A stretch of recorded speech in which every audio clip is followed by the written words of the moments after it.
I never thought a soft voice and a smile could change my entire world. But then again, I never imagined my wife would turn me into someone I barely recognized, and somehow, I didn't resist. Not really. Not when it started. Not when it began to feel real. Not even now. My name is Jonathan. I'm 31. I used to work in finance, the quiet guy in the back who always finished reports early and hated confrontation. I'm not loud. I don't like attention. I've always preferred letting others take the lead. That was fine when I met Emma. She was bold, beautiful, everything I wasn't. When we started dating, I let her choose the restaurants, the furniture, even the music in the car. I didn't mind. I loved watching her glow, seeing her light up when she got her way. And maybe deep down, I liked giving in. We got married 3 years ago. At first, everything felt normal. She worked in interior design, stylish, confident, always ahead of trends. Our home was cozy and elegant, filled with soft colors, flickering candles, and plush throws. People used to joke that I was just a guest in her perfectly curated space. Maybe I was. But it wasn't until last fall that everything started to change. I remember the day perfectly. Emma had just returned from a spa weekend with her girlfriends, laughing and relaxed. She dropped her bags by the door, walked straight into the bedroom, and called out, "Jonathan, come here. I have a surprise for you." I thought she'd brought chocolates or maybe one of those little scented oils she loved so much. But no, she was holding a shopping bag. A pale pink one with delicate ribbons. "Try this on," she said, almost casually, like it was no big deal. I blinked. "What is it?" She grinned. "It's a silk robe. My friends dared me to get one for you. It's silly, I know. But come on for me." I hesitated. I really did. But she was standing there, hands on hips, eyes shining with amusement, and something else. I couldn't place it then. I can now. So I slipped it on. It was soft. Unreasonably soft. The way it hugged my shoulders, the shimmer in the mirror, I didn't expect to feel anything. But I did. A strange flutter in my stomach. A heat rising in my cheeks. She giggled, stepped closer, adjusted the collar with her fingers. "You look adorable," she whispered. I laughed it off. But the moment stuck with me. That night, after she fell asleep, I opened the closet and touched the robe again. It was still warm from earlier. My fingers traced the hem. I didn't put it on, not then, but I wanted to. The next morning, Emma left early for work. I was alone. I stared at the robe for 10 minutes before finally slipping it over my shoulders again. And that was the beginning. It started small. A robe here. A pair of soft slippers there. She'd bring things home, a satin sleep mask, a fruity lip balm, once even a pair of silk boxers trimmed in lace. "Just for fun," she'd say, always with that same amused smile. At first, I only wore them when she asked. Then, on days she worked late, I started dressing up before she came home. Nothing outrageous, just little things. A cami under my sweater. Lotion that smelled like jasmine. Light but enough. The first time she caught me doing it on my own, I froze. She had come home early, and I was in the kitchen, apron tied tightly, hair slicked back, wearing the delicate pink house slippers she gave me the week before. She didn't yell, didn't laugh. She just walked up to me, tilted her head, and said, "You wore them without me asking." I swallowed. I thought you wouldn't be home yet." She stepped closer, brushing a crumb off my shoulder. "That's not a no." I didn't answer. That night, she kissed me more deeply than she had in months. Whispered things in my ear. Told me I was special. Soft. Sweet. That she loved seeing this side of me. From then on, the pace changed. She started guiding me slowly. Sweetly. It was never forceful. Always just a suggestion. "Try these on. I want to see how they look on you. You know, this color really brings out your eyes. You'd make such a pretty girl, Jonathan. Just saying." I pretended to laugh. But each time I listened, I obeyed. Not because I had to, but because it felt good. Like being seen in a new light. Like letting go of something heavy I'd carried for years. The first time she gave me a dress, I panicked. It was a soft lavender wrap, delicate, and clearly chosen for someone much smaller. I said it wouldn't fit. She said, "Then we'll find one that will." I asked why she kept doing this. She said, "Because I see something beautiful in you. And maybe it's time you see it too." Her voice was calm, kind, but final. A week later, we went shopping together, not for clothes for her, but for me. A quiet boutique downtown. She walked with confidence, arm linked in mine, humming as she pulled dresses from the rack. I kept looking over my shoulder, terrified someone would recognize me. But no one looked twice. In the fitting room, she stood behind me, zipped up a pale cream blouse, smoothed it over my waist, and smiled in the mirror. "You look perfect."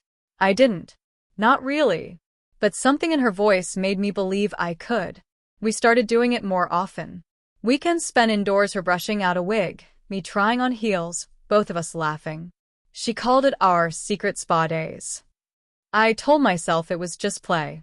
Just a game. But deep down I knew. This wasn't a joke. Not to her. Not to me. Then came the makeover weekend. She said it was her birthday gift, but really, it was a turning point. Nails. Brows. Skincare. She didn't ask. She booked it all. Told the staff I was her cousin visiting from out of town. The technician smiled, nodded, and painted my nails a soft rose. When I looked at my hands, I barely recognized them. That night, I stared at myself in the mirror. Long lashes. Smooth skin. Pink gloss. My hands trembling. "Do you still want this?" I asked her quietly. She stepped behind me, her hands on my shoulders. "I want you. The way you are. The way you're becoming. Isn't it beautiful?" I didn't answer. But my reflection did. That's when I started dreaming in her voice. Waking up wanting to put on the things she left folded for me at the foot of the bed. I stopped resisting. I didn't know where this road was going, but I was on it. Step by step. Softly. Sweetly. Completely. I wish I could say I made the decision. That I chose this path. But the truth is, it felt more like a soft slide, inevitable, silent, even comforting. Emma never forced anything. She simply opened doors, one at a time, and I kept walking through them. At first, I thought I was still me. Just playing along. A husband humoring his wife. A man indulging in a private thrill, hidden from the world. But slowly, the line between indulgence and identity started to blur. It was a Tuesday afternoon when everything tipped. Emma had left me a note, something she rarely did. A pale pink sticky on my desk, pressed under a hairbrush. "Wear the green dress today. The one we bought last weekend. I want to come home to her." Her. Not you. Not the outfit. But her. The wording sent a strange pulse through me. I stared at the note for nearly an hour, heart racing, chest tight. Then I stood up. Slowly walked to the closet. I found the green dress. She meant a soft A-line, minty with lace trim, delicate and sweet. It still had the tag on it. I put it on. Not quickly. Not like I had before. This time I took care. I shaved. I moisturized. I applied the BB cream Emma had left beside the sink weeks ago. Just enough to smooth my face. My hands trembled as I zipped the dress, but my fingers were steady by the time I fastened the matching belt. When I looked in the mirror, I didn't see Jonathan in a dress. I saw something else. A softer version of me. A possibility I hadn't allowed before. I didn't smile. I didn't cry. I just looked, and then I waited. Emma came home 3 hours later. She walked into the room, saw me standing by the window, and said nothing. She just set her bag down, crossed the room, and kissed my cheek. Then she whispered, "There you are." No laughter. No teasing. Just acceptance. As if this had always been true, and now I'd finally caught up. We ate dinner like that. I stayed dressed all evening. When it was time for bed, she helped me change into a silky nightgown, a pale peach one that still smelled like her skin. That night, she didn't ask me to take it off. After that, things changed quickly. The next weekend, we went out shopping as a couple, but not quite the couple we'd always been. She chose clothes for me openly now. Feminine. Soft. thoughtful. I stopped pretending to protest. I found myself reaching for blouses, for cardigans, for skirts I used to glance past in embarrassment. One afternoon, she asked me, "Have you thought about a name?" I blinked. "A name?" She smiled gently. "When you're like this. When you're her. What's her name?" I opened my mouth, then closed it. "I haven't," I said quietly. She nodded. "Maybe it'll come when she's ready." I didn't sleep much that night. My mind spun with questions I didn't have the courage to ask myself. What was happening to me? Was this still dress up? A game? Or was I changing? No, not changing. Becoming. The next day, I woke up before Emma. I sat in front of the mirror, still in her favorite satin robe, brushing the wig she styled for me last week. A soft auburn bob, with feathered ends and bangs that touched my brows. It wasn't just a costume anymore. It was part of how I saw myself when I closed my eyes. I wore it all day. And then the unexpected started to creep in. Emma began adjusting my schedule, asking me to take longer showers, teaching me to exfoliate, showing me how to file my nails, how to walk without slouching, how to fold my hands neatly in my lap. I found myself absorbing it all, grateful for the guidance, eager for her approval. Then came the voice. "We should work on your tone," she said one night, pouring tea into floral cups. "Try saying this. 'Thank you so much. That's very kind.'" Softly, gently. I blushed. "Emma," she tilted her head. "Just try." I obeyed. Again. Softer. More breath. She smiled. "Perfect. Now try it with a little smile." It became routine. Daily practice. Phrases. Pitches. Smiles. I should have been scared. But I wasn't. I felt like I was learning to unlock a new part of myself, or maybe one I'd buried. She began calling me darling more often. Not in the sarcastic, sitcom way, but lovingly, as if it suited me more than babe or Jonathan. I didn't correct her. Then one morning she said it. "You know, I think you're happiest like this." I turned to her, confused. "What do you mean?" She smiled gently, brushing her fingers along my cheek. "When you're soft. When you're her. You relax. You shine. You're not afraid." I wanted to argue, but she wasn't wrong. And I didn't want to be wrong anymore. That week, I spent 3 days fully dressed. From morning till night. Emma helped pick my outfits, gave me tasks around the house baking, folding laundry, arranging flowers, making tea. I moved differently. Thought differently. When she complimented my handwriting in the thank you notes we sent out for her cousin's baby shower, I felt proud. Like I'd earned something. I didn't think about Jonathan. Not once. But not everything stayed smooth. One afternoon, while rearranging the guest room, Emma brought in a full-length mirror. "You should see yourself fully," she said. "Not just the pieces." I hesitated. She insisted. So I stood in front of it in a lilac blouse, fitted jeans, soft curls bouncing from the wig cap, a delicate necklace resting at my throat. And I froze. Not because I didn't like what I saw, but because it felt too real. Too complete. For a second I panicked. "What am I doing?" I whispered. Emma stepped behind me, her reflection calm and steady. "You're not pretending anymore." I couldn't breathe. "I'm supposed to be your husband," I muttered, voice cracking. She leaned in, her lips near my ear. "And you still are. Just in a way that fits both of us better." "But what if I go too far?" I asked. "What if I lose myself?" She pulled me close, her voice gentle but firm. "You're not losing anything. You're finding the part of you that was always there. I just saw it before you did." I didn't speak. She held me. Quiet. Warm. That night, I dreamed of walking barefoot through a garden, wearing a sundress, my hair swaying in the breeze. Emma was ahead of me, turning to smile. She called me by a name I didn't recognize, but I smiled back. When I woke, I whispered it aloud just once. It felt right. The next morning, she asked again. "Did the name come to you yet?" I nodded slowly. "Lena." She blinked, surprised. "It suits you," she said. "Lena." And just like that, Jonathan faded. Not completely. Not yet. But something shifted. Over the next few weeks, Lena became more than a name. She became my quiet secret. My new reflection. Emma started leaving notes addressed to her. Lena, remember to moisturize. Lena, tea at 3? Lena, the new flats are under the bed. We didn't talk about it out loud. But every day, she gave me permission to become her ideal girl. And I took it, one soft step at a time. They say people don't change overnight, that it takes years of work. But I think change comes in waves, and one of them hit me the moment I walked outside as Lena for the first time. Emma had planned it. It's just coffee, she said casually, tying a scarf around my neck. Nobody will look twice.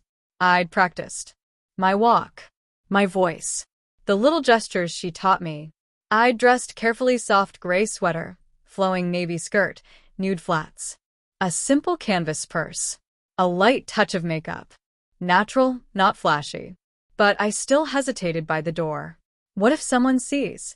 I whispered, my fingers trembling against the doorknob. Emma placed her hand on mine. Lena, they will see. That's the point. The name. Every time she said it, I sank a little deeper into her version of me, into my reflection.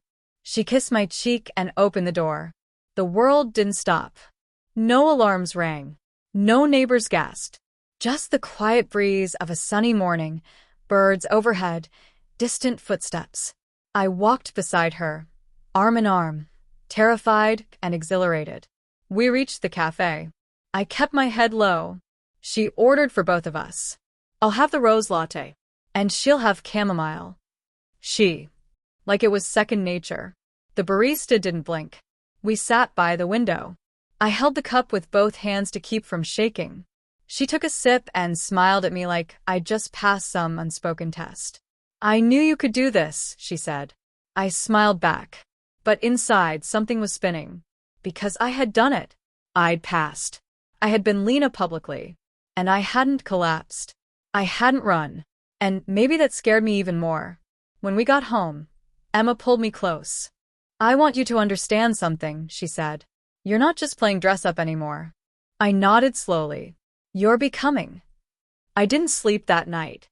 I lay in bed, staring at the ceiling, wondering where the line had gone, where Jonathan ended, where Lena began. I tried saying his name out loud, and it felt wrong, like trying on shoes I'd outgrown. Over the next few days, Emma kept pushing. Subtly. She rearranged the closet. Slowly, Jonathan's clothes disappeared folded, boxed, replaced by soft blouses, pastel skirts, ballet flats. She started introducing me to her friends, carefully, quietly. They think you're my cousin from out of town, she whispered once before a brunch. Don't worry. They love you already. I wanted to back out, but I didn't. They called me Lena. They complimented my earrings, my laugh, the way I carried myself. After that day, I cried for an hour in the bathroom. I wasn't sure why. Maybe I missed who I used to be. Maybe I realized I was never that person at all. Emma found me. She didn't say anything. She knelt beside me, held my hand, brushed the hair from my face. Then she whispered, "You're doing so well, darling. I'm so proud of you." I collapsed into her arms. But things weren't perfect. Underneath the softness, cracks began to show. One evening, I went to open my laptop and paused. The login screen still had my old photo. Clean-shaven, short-haired Jonathan. The name, the font, the cold blue background. It hit me like a punch. I stared at it. I don't know how long. Emma walked by and stopped. You okay? I didn't answer. She sat beside me. You don't have to open it if it hurts, she said gently. I looked at her. But it's me. She tilted her head. I'm still him, I said, though it sounded more like a question. She didn't argue. She didn't comfort. She just said, maybe. Or maybe he was just a chrysalis. The word echoed. Chrysalis. The shell before the wings. I closed the laptop. That weekend, we hosted her sister for dinner. Emma cooked. I cleaned. She picked my outfit: cream turtleneck, high-waisted jeans, silver hoops. Comfy but elegant, she said. Very you. Very Lena. I nodded. Her sister arrived with wine and questions. I smiled. I answered. I moved like I'd been taught. She never blinked. Later that night, I stood in the kitchen, rinsing dishes. Emma came up behind me, wrapped her arms around my waist. You were flawless. I wanted to smile, but something in me hesitated. Do you ever miss him? I asked softly. She paused. I miss the man who didn't know who he was, she said. Because now I get to see who you were always meant to be. I turned. And if I want to stop? She didn't flinch. Then I'll stop with you. But is that what you really want? I didn't answer. And that was the beginning of the real storm. A few days later, I got a call from an old friend, Mark. We hadn't spoken in months. He was in town. Wanted to grab lunch. I'll pick you up, he said. Your place at 1? Panic. I hadn't worn Jonathan clothes in weeks. The box was buried in the back of the closet. My hair was too long. My nails, soft pink and perfectly filed, were a giveaway. Emma watched me spiral. I'll help, she said. Help, I echoed. She guided me to the mirror. We'll go back, just for today. Clothes, posture, voice. Just for him. I stared at myself. Could I do that? Could I undo Lena? We tried. The pants didn't fit right. The shirt felt stiff. The shoes gave me blisters. My voice cracked when I tried to lower it. Emma frowned. You're not going to pass as him anymore, she said quietly. My heart raced. I have to cancel, I whispered. She didn't argue. I texted Mark some excuse about work. Then I sat down on the floor and stared at my hands. Pink. Smooth. Not mine. Not his. Hers. Emma sat beside me. You're at the threshold, she said. There's no shame in either choice. But you can't stand in the doorway forever. I nodded. The next day, she brought home a necklace. Simple. Silver. With a small L charm. Wear it when you're ready, she said. I wore it to sleep that night. And I haven't taken it off since. I didn't even realize I was holding my breath when she unzipped the garment bag. The silky pink fabric shimmered in the soft bedroom light. This is the dress, I said dumbly. Her laugh was quiet but deliberate. It's your dress, sweetheart. No, I mean, I can't wear that. What would people think? They'll think you look beautiful, if they even recognize you. She moved behind me before I could argue, the soft brush of her hand on my shoulder as comforting as it was terrifying. Arms up, she whispered. And like I had done 1,000 times before with my gym shirt, I obeyed, without thinking. The satin rustled as it slipped over my head, enveloping me in a feeling that was both foreign and oddly right. She adjusted the bodice with practiced hands, smoothing the fabric across my chest, pulling the back zip tight until I felt snug, secure, and undeniably feminine. You know, she said as she clipped the matching earrings into place, this isn't just about looks. I swallowed, unsure of what she meant. It's about letting go of who you think you have to be and becoming who you really are. That sentence stayed with me for days. Each evening, after a long day of pretending to be Jonathan in the outside world, I would come home to her world. Her rules. Her gentle, inescapable training. One day, it was voice modulation exercises, reading romantic novels out loud until my cadence softened. Another, it was posture balancing books on my head, walking in heels down the hallway while she clapped softly when I made it without stumbling. She never yelled, never forced, just calmly expected me to try. And that was the most powerful part. She believed in me as this person. There were nights I would stare at myself in the mirror after she had finished my makeup. My jawline subtly shaded, my lashes curled and darkened, lips glossed in a way that made them look soft, full, unfamiliar. Or perhaps too familiar. Was this version of me hidden all along? I don't understand why you're doing this, I whispered one night, tears welling in my eyes as she placed a pearl necklace around my throat. Her hands paused. She met my eyes in the reflection. Because you deserve to love who you are. I couldn't answer. I was afraid to admit that I might be starting to. But she didn't need my words. She just smiled and handed me the clutch purse that matched the kitten heels already hugging my feet. Come. Let's go introduce you to the world. I froze at the doorway. The world, I repeated, my voice trembling with disbelief and something else. Was it fear or excitement? Emma didn't answer with words. She simply held out a soft pink shawl and draped it gently over my shoulders, smoothing it like she'd done this 100 times before. Just a walk, she said gently. No one will recognize you. But what if someone does? She stepped close, brushing her fingers along the edge of my styled wig, now curled in soft, shoulder-length waves. No one's looking for Daniel. They'll only see her. I stared at the woman in the mirror. Flushed cheeks, glossed lips, a figure hugged by the dress, the tiny purse dangling from my wrist. She was right. I didn't look like Daniel anymore. I looked like someone I didn't know. Someone Emma did. Let's just walk around the block. 5 minutes, she coaxed. And if you hate it, we'll come straight back. Deal? My heels wobbled, at first on the concrete, as we stepped outside. The cool air hit my bare legs and made me shiver not just from the temperature, but from the feeling of being exposed in a way I never had before. But Emma was calm, confident. She held my hand not tight, not controlling, but reassuring. See, she said, her voice low. No one cares. And it was true. A passing jogger barely glanced. A car drove by without slowing. The world didn't end. As we turned the corner, something loosened in my chest. A kind of fear I didn't realize I'd lived with my whole life started to melt away step by careful step. You're doing amazing, Emma whispered, beaming at me. I looked down at myself, at the soft curve of the dress, the elegant line of my legs, the quiet click of the heels. I felt like I had stepped into someone else's life, and that life was somehow easier to breathe in.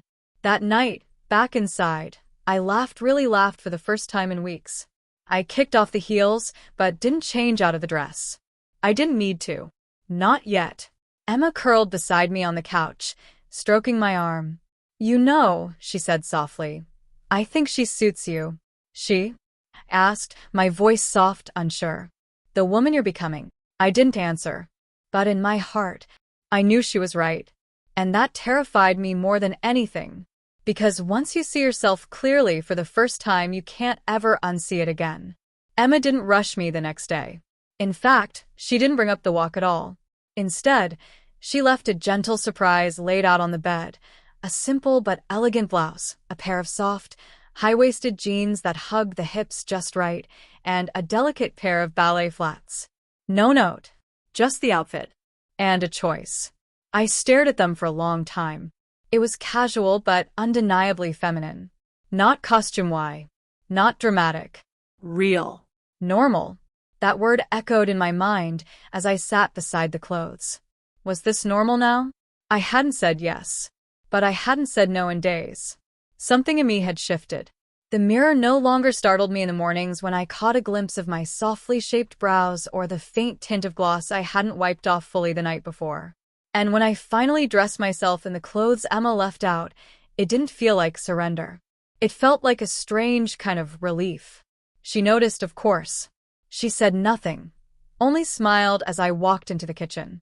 She slid a coffee across the counter and touched my hand briefly as I took it. You're glowing today, she said softly. I didn't respond. I just sipped the coffee and looked away. But I could feel the heat rise in my cheeks. Over the next week, my world kept quiet. But Emma's didn't. She began inviting friends over again, first just for coffee. Then brunch. Then evening wine. All women. All close. And none of them questioned me. They greeted me with soft smiles, compliments on my style, warmth I hadn't expected. No whispers. No looks. Just acceptance. I learned their names. Their stories. And slowly, I found myself opening up, speaking in a softer tone without realizing, mirroring Emma's body language, laughing at things I might have dismissed before. It wasn't an act anymore. It was becoming me. One afternoon, as I helped her fold laundry, lace, satin, delicate knits she'd carefully taught me to handle, I paused with one of my old t-shirts in my hand. It felt alien, rough, baggy, out of place in this world of softness and precision. "I think you're ready," Emma said gently. I looked at her. "For what?" She smiled. "For your first name." I froze. What do you mean?" "I can't keep calling you sweetheart or darling forever," she teased, brushing my hair behind my ear. "You deserve a name that fits who you really are now. One you choose." I stared at her. Choose? I hadn't thought about that. What would I even pick?